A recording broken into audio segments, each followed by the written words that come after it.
Welcome to Venezuela Insider, the only place in Venezuela for expats, digital nomads, entrepreneurs, investors, travelers, and related internationals. For more information, venezuelainsider.com. Today, we are going to talk a little bit of Venezuelan demographics and how they are distributed on the bell curve. I'm not going to use exact data. Also, I done a couple of pieces of content regarding technically the demographic with the age and the cohorts and different demographic cohorts and income and such. So I'm trying to paint a different picture in order to have a reference of what you might expect of the Venezuelan demographic. So let's start. You have to understand that Venezuela is, I have to say, a failed economy, a failed society. At least on the past decade, 80% GDP collapse, and that doesn't go without some consequences on society overall. So you have a demographic of Venezuela that actually was very young. The average population was very young. However, many people migrated. So I'm going to start focusing on the people who migrated because it's important. So over 7 million people migrated to the country, and actually it's a trend that is increasing the migration. That's due to the fact that right now Venezuela is too expensive for them, and they're looking for opportunities elsewhere. But at the same time, there are people returning back to Venezuela because they learned that the rest of Latin American economies are not as great, and some people just want to migrate to maybe the United States and Europe. And if you're watching this video, you're most likely either an American or a European, or an American and a European that lives in Latin America or Southeast Asia. And well, according to my demographics, my analysis is like that, or maybe well, what happened with these people is the migration of Venezuelans started, it was, on different steps. And when this migration started on the, let's say, mid 2000s, it was just a few hundreds of thousands people, usually high middle class, that back then, they couldn't bear to keep living here in the country, in Venezuela, of course. And they wanted, they went to Miami, or maybe they went to Madrid or Paris, because, they just wanted to show off, something like that. And they rapidly find out that the standard of living over there, it wasn't as great as they had prior here on the country. Remember, I'm talking mostly high middle class people here in the country. And when they went, let's say, to Miami or something like that, their standard of living, I mean, I'm not saying they live in a shack or under a bridge or something like that. They were just the average population over there, and it's not as great. It's not like a Disney movie or a Netflix series. Very good. But still, I mean, they had decent standard of living, of course. After that, let's say on the early 2000s, the people who started migrating are fresh college graduates, because at the moment, that's when on the year, let's say 2011, after that, is when the people, the professional people, especially the younger ones, they started to feel like they are not going anywhere. On Venezuela, there are very little professional opportunities for them. Talking people who had STEM degrees, and they were right. Actually, they didn't find such opportunities. The thing is, they migrated to a third country, let's say the United States, Western Europe, Chile. Chile became very popular on those days. Also Panama on the early 2010. They found out very rapidly that getting professional opportunities on those countries, it was next to impossible unless you had the right network. And about, let's say, 80 to 90%, they didn't found such opportunities, just a handful of people. Of course, We have Venezuelan graduates that they found out opportunities on Fortune 500 companies, on NASA, on Johns Hopkins, on Silicon Valley, on many important private institutions around the world. But for most, it wasn't the case. So they end up on low level, low skill job and employment on their respective countries. And it wasn't as great as they think, but most just stay on our country. Now, this migration, regardless of the socioeconomic situation, it was high middle class, still high middle class people, but younger high middle class people, and also lower middle class people, people who hustle, maybe they went to school at the same time they had a part-time job, so very good for them. They're hustlers, hardworking people with a lot of potential. However, the country here, Venezuela, didn't provide any opportunities for them, and the receiving countries also they didn't provide respective opportunities as well. Most likely for legal issues that they didn't migrate with the right permits and such. Being a migrant is it's very hard, and also they didn't have the proper network in order to access those good employment on their respective fields. Now, on 2014, 2015 is when things started to agitate it. Back then, we had, let's say, between 1 million, 2 million people migrants, so very far off what we have right now. And 2014, 15, 16 is when the standard of living in Venezuela start to decrease a lot. So many people start migrated. This time, lower middle class people that started migrating maybe to Panama, maybe to Chile. They started to migrate into Argentina and maybe Brazil, a bunch to Western Europe. We have a bunch of Venezuelans, let's say, I would say over 200,000 Venezuelans that they have a second passport from Western Europe, Spaniards, Portuguese, Italians, Germans, you name it. So they started migrating over there and things got, it wasn't as easy as they thought, but still the country was awful back then. And they reached a peak on 2017. That's 2017 is, I mean, that year, every time I listen to it, it was the worst year for anybody. I had my business back then and it was very bad, believe me, trust me. And that's the communism, the typical cartoonish vision that we have on communism, of economic crisis, long lines behind, outside the supermarket in order to get some groceries and scarcity. And the country was destroyed on 2017. The economic situation was very, very hard. And that's why started a very big mass migration and lower, let's say, impoverished people, and many people who were middle class got impoverished back then, I have to say, and that's where they started migrating to Colombia, to Peru, to Brazil. They increased the migration to Chile back then, to Ecuador. Ecuador became popular on those days. So it was very, very bad that in that tendency kept up on 2018. And in 2018, things improved. It was like the eye of the hurricane, and it got bad. Well, in 2019, with the Guaido thing, things halted a little bit. The migration but still increased. Back then, the Venezuelans already figured out that the rest of Latin America is almost as terrible as Venezuela. Not as bad back then. But, Peru, Chile, Colombia, Mexico, they don't have that much to offer as well. I mean, compared to Venezuela, of course, they were in a better position. They still are in a better position. I have to say, I be respectful of that. However, the things are not that much better.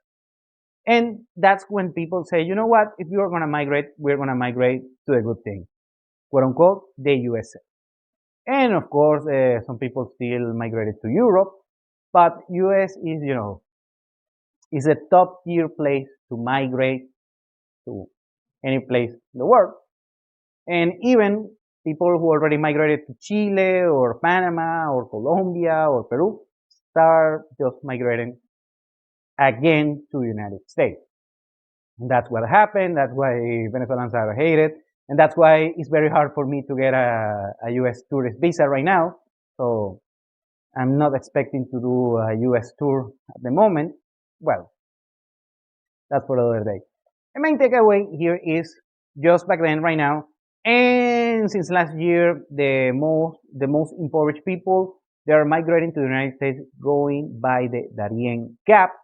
That's the geographical place that separates Colombia and Panama, and is the way that you have to take if you don't have visa, you don't have a lot of money, and you don't take travel. You cannot use the plane ticket because you need a visa in order to enter the United States. Most people, especially the impoverished people, don't have visa in order to enter the United States, so they have to go to the Darien Gap, go to Colombia, to Panama. It's a very dangerous place to transitate.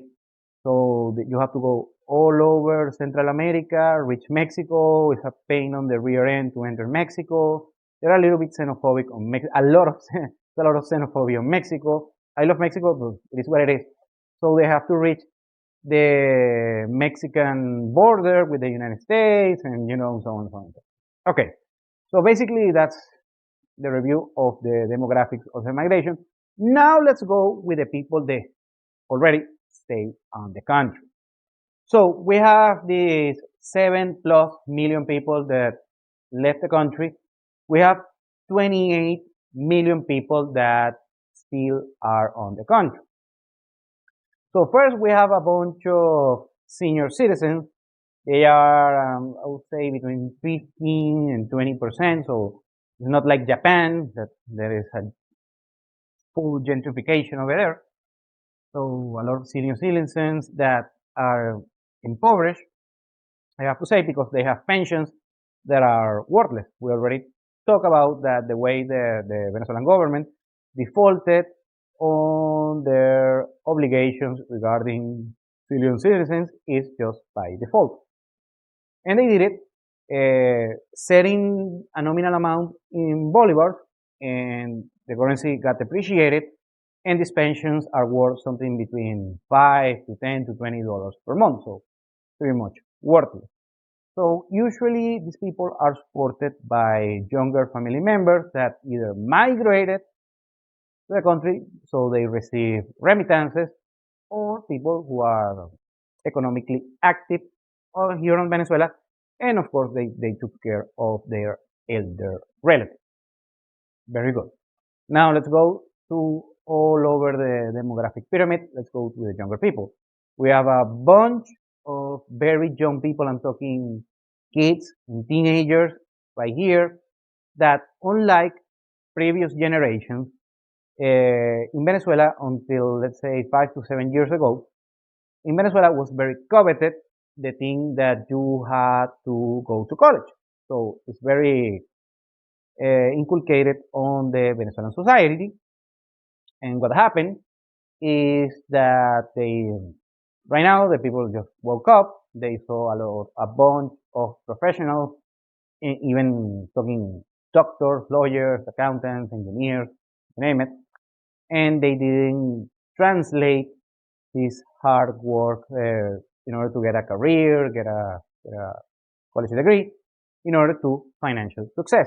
So the younger generation, from the kids, teenagers, and even some younger adults, talking less than 23 years old, they don't care about college degrees. They just want to straight up maybe become entrepreneurs, they be self-employed, and to be something as simple as being a hairdresser, a makeup artist, maybe a teacher on a trade. Let's say you're a musician that becomes a music teacher, or or maybe a language teacher or something. Well, many cases, many different aspects of life. So you have these people, and most of them, some of them still go to college. Venezuela has, let's say, reasonably affordable college prices. On the private sector and the public sector is terrible, but it's quote unquote free. Very good. The older than them, let's say people from 25 to close to 40, they either reinvent themselves and they are practicing some trade that is not involving their profession, or are one of the minorities that are actually working on their profession. Lawyers, accountants, engineers, doctors. Now, the doctors, they are still in the country. The doctors is a caveat because they are still coveted on the Venezuelan economy. However, they start making decent money when they are specialists. I'm talking gynecologists or cardiologists, surgeons, you name it. But before that, when they are doctors, but they don't have a specialty, they make little to no money.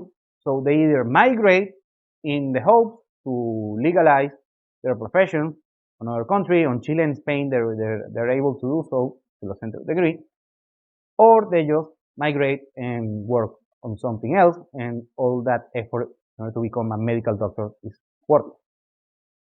But here, when they become a specialist, they can make quite some bank. But before that, they're gonna make nothing. And in Venezuela, it's hard. You become a specialist on, let's say, your early 30s to your mid 30s. So before that, you're not making quite some money. That's why it's very hard to doctors to thrive here in Venezuela. But when they do it pretty much reasonably well. Now, you have also older people, let's say from 40 to 60, what they call in the US the Gen Xers, and those people is very hard. I mean, the mindset for them is the hardest because these people, when they were younger, they experienced the very high standard of living that Venezuela had on the 80s and the 90s and the early 2000s. So for them, it's very hard to reinvent themselves, and if you are a businessman, it's also very hard because making money in Venezuela as a businessman was very easy. I mean, it's easier than the rest of the countries back then, and right now it's very hard. Still doable, but very hard. So they have mixed opinions and a mindset, and the experience has been the hardest for them because if they are professionals, they don't have the same standard of living, and they reinvent themselves. It's very hard. They got their ego beat down, and also if they are business owners, it's been very hard. The revenue, the real measured revenue, has diminished a lot, even with the growth that we had on the past few years. So the traditional business models are not applying the same. These people were accustomed just in a couple of years make a lot of money and buy their own homes and maybe their own cars and SUVs and travel the world. Right now, they barely can make ends meet and just have a very frugal standard of living. It's been the toughest for those people, the people that stay. Now, the opportunities that the younger generation has brought is that they are more resilient to crisis, but at the same time are less culturally educated. So they are less likely to read a book or maybe learn a second language and so on and so on. So when you deal with this, let's say 25 and below people, yeah, it's hard to deal with the kids. Right now that I'm an old man, well, I'm 36, so no big deal. It's not like it's very old, but it's been very hard. It's very hard to, with this all this environment, socioeconomic and politics and such, has cultivated a very particular society we have right now that is a mix of conservatism, but with new age good and bad things. Thank you for watching Venezuela Insider. Please like, share, and subscribe. Follow us on social media. If you want to work with us, VenezuelaInsider.com. Thanks again and have a nice day.